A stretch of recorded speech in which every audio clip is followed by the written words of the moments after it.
amado benfeitor, das luzes do infinito de cintilações.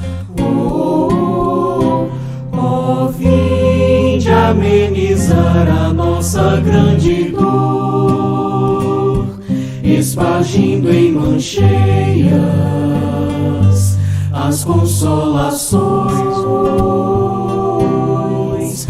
Bezerra de Menezes, servo do Senhor,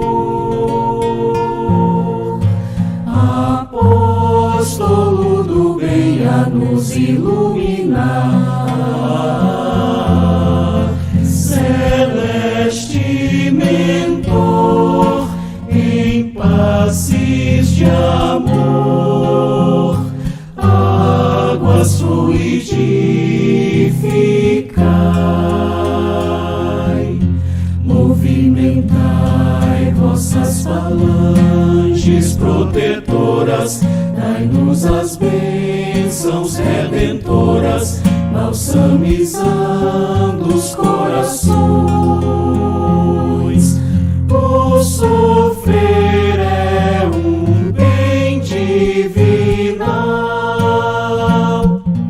que o Senhor nos envia do astral, é o cadinho imortal da perfeição,